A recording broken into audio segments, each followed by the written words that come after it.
जब हमारे भीतर तनाव हो, भीतर की अवस्था हिली हुई हो और हम बड़े विचलित हुए हों किसी भी कारण से, चाहे किसी परिवार में किसी की तबीयत खराब हो या कोई फाइनेंशियल लॉस हो गया हो, कुछ भी हुआ हो, तो जब हम इस प्रार्थना को बैठ करके 30 सेकंड्स लगते हैं और भीतर शांति प्रवेश कर जाती है।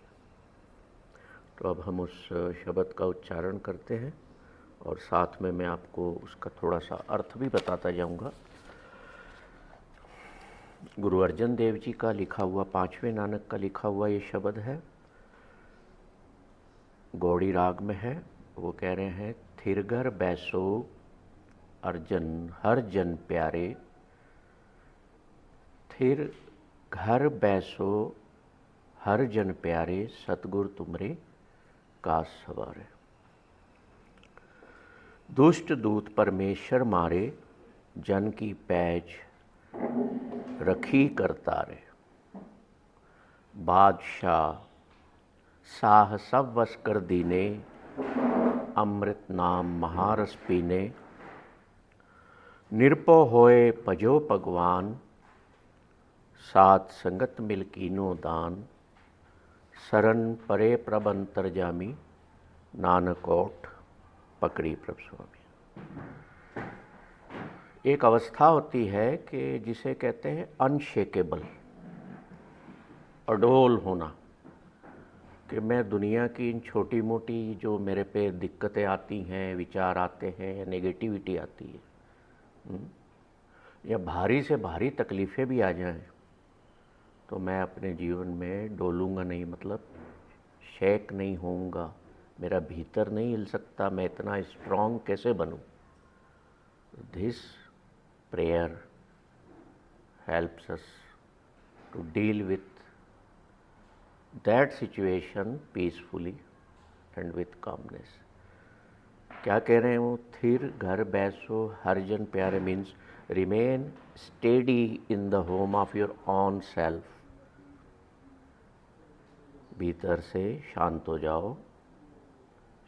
श्वास एक ऐसी लो जो तुम्हारे भीतर को शांत करे, और जो भी चीज़ हमें विचलित कर रही है उसे सरेंडर कर दो क्रिएटर पर,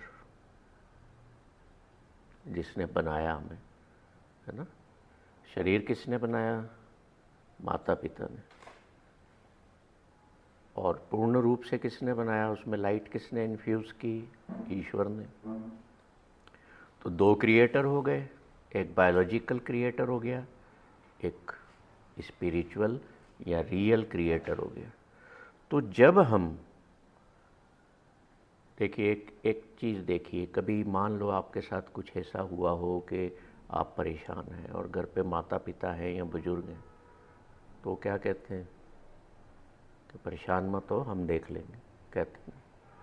या कई बार आप कह देते हो कि मेरे मम्मी पापा हैं, वो देख लेंगे, तो हल्के फील करते हो।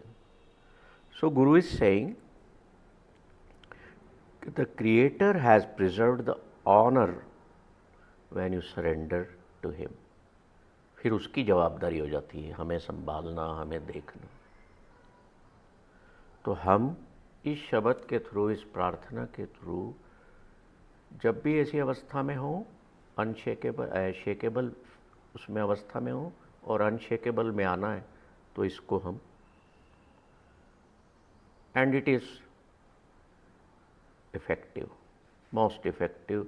I have done so many times, I have experienced it.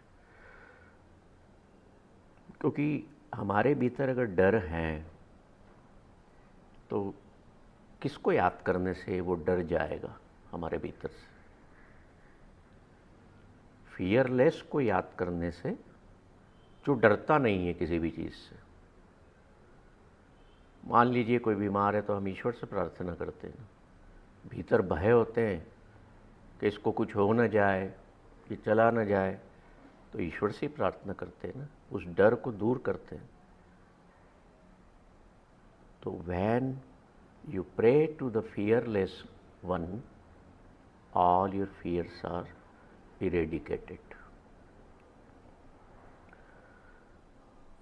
Surrendering your all the things, either they are good things or negative things.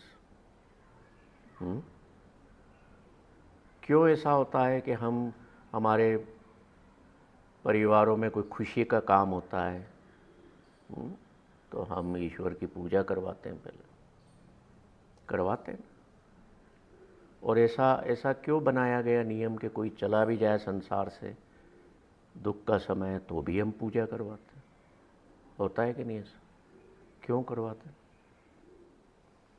क्योंकि that is the sign that we are surrendering our everything, the good and the bad, which we consider. Although there is nothing like good and bad in the world, हम अपना surrender जो कर रहे हैं दोनों के लिए, हर काम के लिए हमें करना है, because we are not the doers in the world.